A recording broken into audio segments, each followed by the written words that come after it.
Bonjour à tous, joyeuse Pâques, j'espère que vous êtes en pleine forme. Nous avons 18 minutes pour faire le point sur les événements qui ont marqué la ville de Saint-Leu. Qu'allez-vous retenir de ce mois de mars qui se termine aujourd'hui? De notre côté, nous lancions une nouvelle rubrique dans l'émission Le Rendez-vous Télé. Chaque semaine, un Saint-Leusien nous parle de sa passion, c'est nouveau, des portraits qui vous présentent des artisans locaux, vos voisins peut-être. Prenons l'exemple de Josette Grondin qui enseigne bénévolement le tressage du Vacois à Piton-Saint-Leu ou encore Mika Spray, shaper, fabricant de planches de surf à Saint-Leu. Souvenez-vous de notre premier portrait, Gianni Malachimi, l'un des deux seuls ferblantiers de la Réunion. Après une dizaine de rencontres avec l'autre ferblantier de la ville, Gianni met lui aussi la main à la pâte. Au bout de 6 mois de travail et d'essai, il réussit à fabriquer des pièces d'époque. Et là, il fait toujours sur ce rail-là. Le travail de ferblantier, c'est tout simplement le façonnage de toutes sortes de pièces en métal, mais du métal laminé, c'est-à-dire en feuilles. Il part des arrosoirs, des grègues, des bassines, pour aller vers les citernes, pour aller des objets de décoration, des objets qui sortent un peu de l'ordinaire souvent, puisque c'est des pièces que les usines ne fabriquent pas. Donc très souvent, les gens ils font appel à moi pour des pièces particulières. L'inspiration, Gianni la trouve dans son enfance et des objets empreints d'une tradition locale. Le bac en fer blanc en est un exemple typique. Aujourd'hui, il crée des objets difficiles à trouver en magasin, des pièces uniques. Plus qu'un métier, l'homme de 37 ans vit aujourd'hui de sa passion. Moi, là, commence travaille aussi différents métaux, dont le zinc, le cuivre. Et là, à partir de là où de création est infinie, quoi, où voit autour que ça en a, et puis oui, ça y fait pareil, ou adapte un peu, ou façonne des pièces totalement différentes, des pièces qu'ils ne trouvent pas en magasin. C'est bien sûr le but premier de l'artisanat, c'est faire des choses que le client ne trouve pas dans un grand magasin. Comme toute passion, ça, il devient une affaire, il déborde dans notre vie parce qu'il y a mal vraiment. Et quand on voit une pièce d'une télé, ou une pièce d'un magazine, ben vous les pressez être dans l'atelier pour essayer de faire la pièce, pour essayer d'adapter, pour essayer d'améliorer. Mais il veut dire, oui, il devient une affaire comme une affaire, il démange tous les jours, comme toute passion, quoi. Il prend en haut, il embarque en haut, il râle en haut dedans. À La Réunion, 80% des souvenirs vendus aux touristes sont importés, fabriqués dans des pays de la zone ou des pays asiatiques. Ici, la clientèle de Gianni est majoritairement locale. Des Réunionnais qui, selon lui, veulent retrouver la qualité de l'artisanat pays. Et pour toutes ces raisons, selon Gianni, la ferblanterie pourrait devenir un secteur porteur d'emploi. Moi, je vois que c'est un métier, sauf comment on va redévelopper, les obliger, parce qu'il y en a de la demande. Parce que Nana aussi des jeunes ont besoin de travail. Donc, comme il entend, il parle de chômage, il parle de difficultés pour insérer les jeunes. Moi, je me dis tout simplement, tous ces petits métiers de l'artisanat, que ce soit ferblantier, bardotier, forgeron, Nana a une demande pour ça. Donc, allons mettre en place les formations qu'il faut pour que ces jeunes-là, ils savent vers ces métiers-là et que ils redéveloppent tout ça parce que la ferblanterie, pour moi, sera une affaire, elle n'est jamais morte à La Réunion. Gianni est un artisan passionné qui pense que l'artisanat local est un domaine porteur d'emploi à La Réunion. Selon lui, c'est un secteur qu'il faudrait donc développer. C'est aussi ce que pense Frédéric Morza, saunier. Dernier portrait du mois de mars, Frédéric travaille à la production de l'or réunionnais à la Pointe-aux-Sel. L'or réunionnais se cache ici, à la Pointe-aux-Sel. Pour le récolter, 4 hommes travaillent ensemble depuis 6 heures ce matin.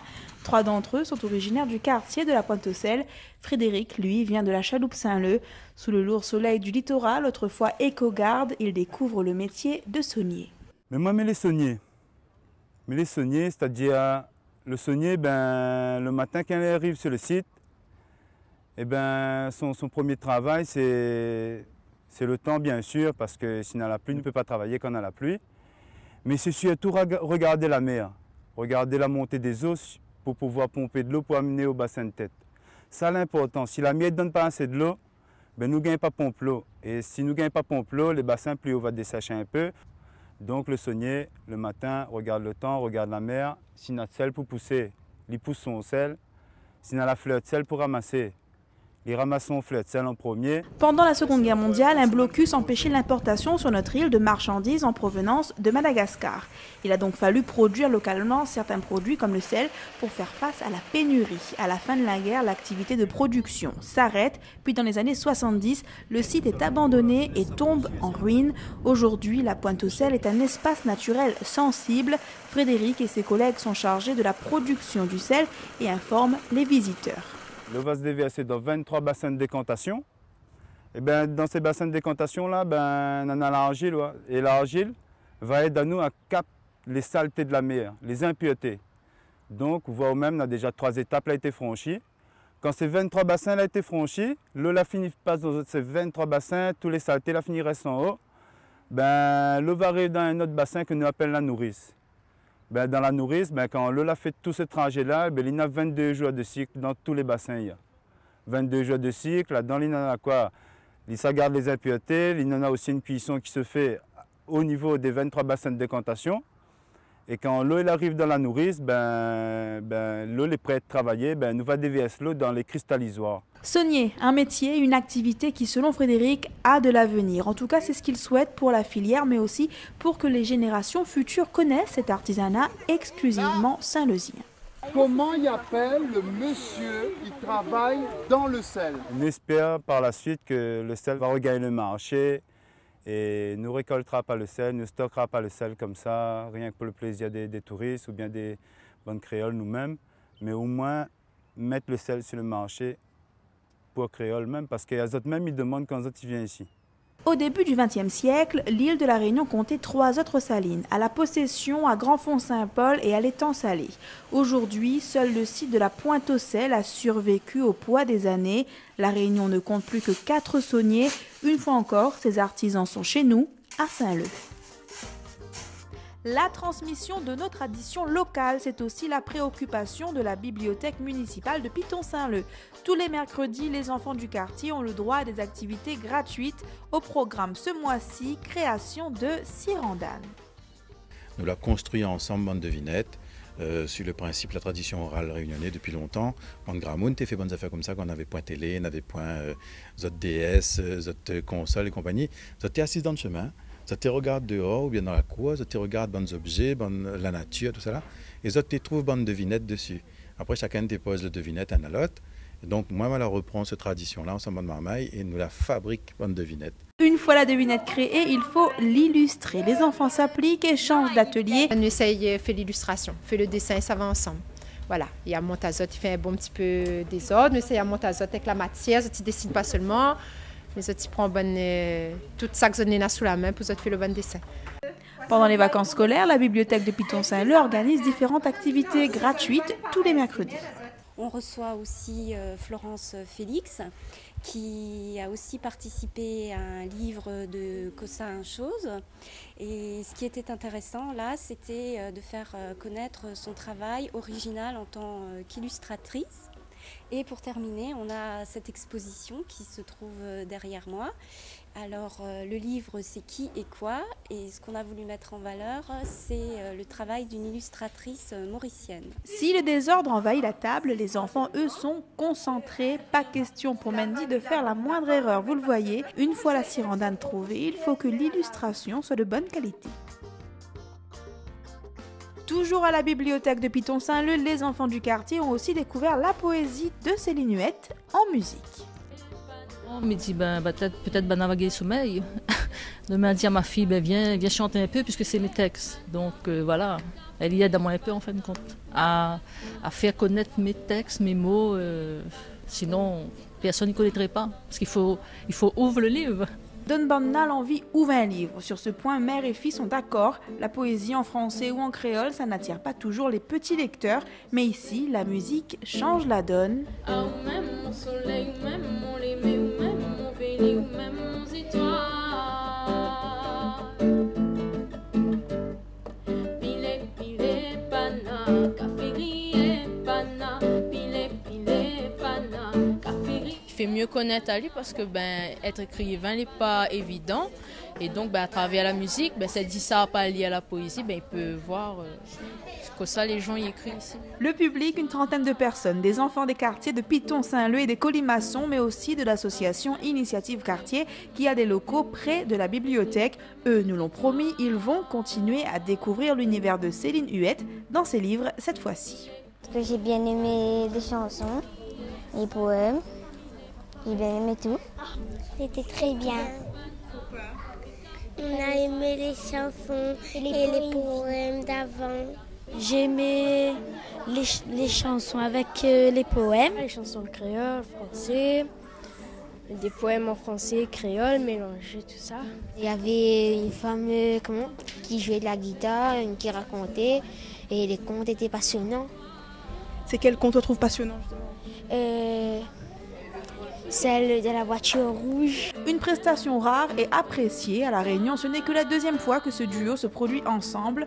Le premier essai avait pris place au Plat de Saint-Leu devant une cinquantaine de personnes. Aujourd'hui, musique, poésie et chansons ont eu ce résultat. Vous aimeriez lire les histoires que la dame a écrites là maintenant? Beaucoup. Est-ce que maintenant vous avez envie de lire les livres que la dame a écrits?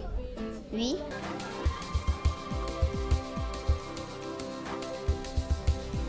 De l'écriture toujours, mais d'un autre genre cette fois-ci. À la mairie annexe du Plat, nous vous avons présenté les écrivains publics. Depuis que la mairie annexe du Plat, ça existe, on vient ici pour faire nos courriers parce que nous-mêmes, personnels, on ne peut pas. Ici, il y a des gens compétents à faire pour qu'on puisse avoir une bonne réponse. Des courriers comme celui-ci, Elisabeth et ses collègues en font 4 à 5 par jour.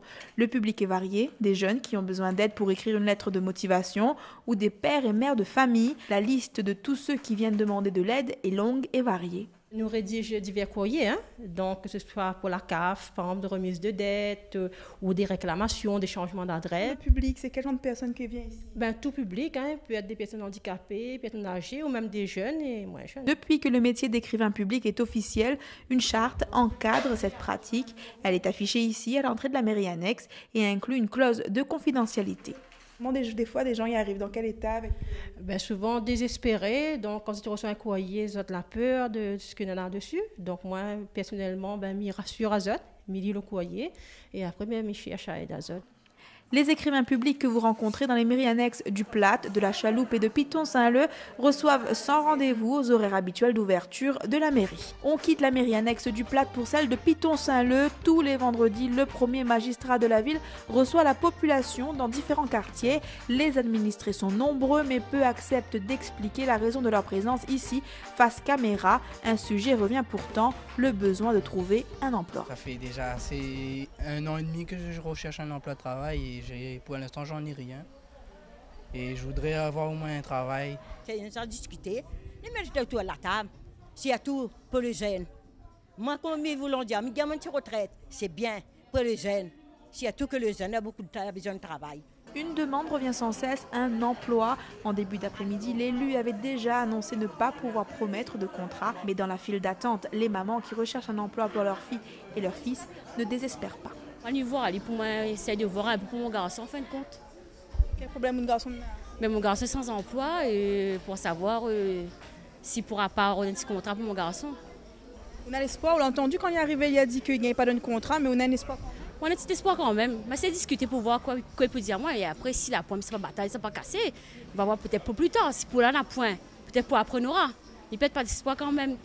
Cette porte s'ouvrira plus d'une centaine de fois aujourd'hui. La plupart des administrés présents n'osent pas parler de leurs problèmes face caméra. Là, cet après-midi, vous avez peut-être pu interroger des gens, vous avez entendu des choses.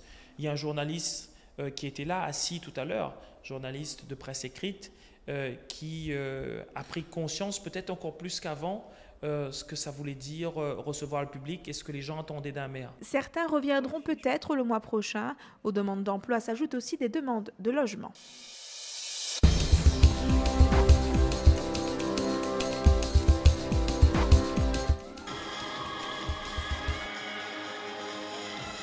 Allez, on quitte le très sérieux monde des adultes pour celui des champions de twirling bâton, des enfants venus de toute l'île pour participer au championnat de France à Saint-Leu. L'association Les Alizés de Piton-Saint-Leu organisait un championnat départemental et la 8e de finale du championnat de France de twirling bâton. Et bien évidemment, les parents venus de toute l'île étaient fiers.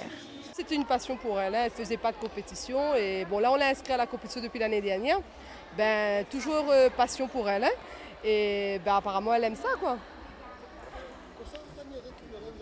Et des médailles. Elle est venue récupérer, toutes les filles sont venues récupérer des médailles d'ailleurs. Les jeunes athlètes de Saint-Leu ont été jugés comme des grands par un jury de professionnels. Les athlètes sont jugés sur plusieurs aspects, sur leur capacité donc, à manier l'outil qu'on a, le bâton, et après sur tout le côté de gymnastique, danse et expression théâtrale. Aujourd'hui, on a vu beaucoup de jeunes qui ont pas mal de capacités, donc assez intéressant, oui.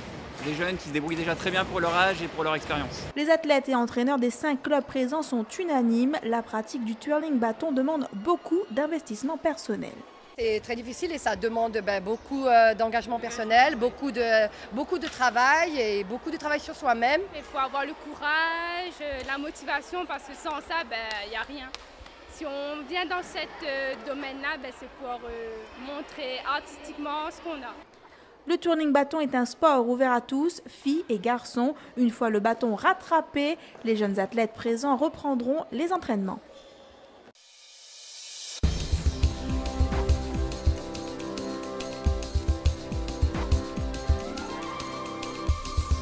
Et pour ceux qui ont besoin de retrouver les bonnes saveurs et odeurs réunionnaises, direction le marché forain de Saint-Leu. Ça se passe tous les samedis matins. Pipangaille. Je fais carré massalé avec porc ou bien avec cabri. Sinon, on peut faire aussi en gratin. Voilà. Vous avez aussi le vem. C'est 20 km. Vem Maurice, quoi. On peut faire ça en sauté avec du poulet, du bœuf. C'est très bon. Il fait une petite piquette de songe. La tradition longtemps. Et comme ça. Et puis, qu'est-ce que ça fait avec piquette de songe, ça vous peut faire aller en rougaille et avec la morue. Ça, si on a un peu ici. Ah ben les samoussas, nem, piment farci, croquettes de poulet et beignets de crevettes. Et aussi bien du sarsiv, poulet rôti de porc, sarsiv. Qu'est-ce que Mouni aime bien manger samedi matin ici? Ah ben rôti poulet, rôti de porc et les samoussas. Des produits frais et souvent récoltés à La Réunion, mais ce n'est pas tout. Le marché forain, c'est aussi un moment de détente qui permet à certaines personnes de faire des rencontres, un moment pour papoter. Ça me permet déjà de vivre, de rencontrer des gens, d'échanger et surtout d'acheter mes bons fruits et légumes. En général, le marché forain, on a le produit frais, les machins frais, les légumes et tout ce qui... On a du choix. Et avec la crise en ce moment, si on peut attraper même un sou, comme on dit, on attrape un sou.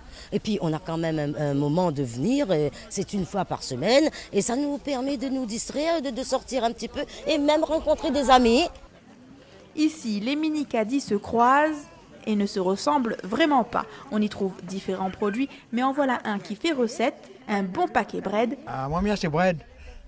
Quel bread? Bread de soutine. Bon appétit. Pour manger. Voilà, le magazine télé touche à sa fin. Prochain rendez-vous le 28 avril. Profitez bien de ce long week-end et soyez prudents sur nos routes. À bientôt. La ville de Saint-Leu vous a présenté le magazine télé, rediffusion le vendredi à 21h55.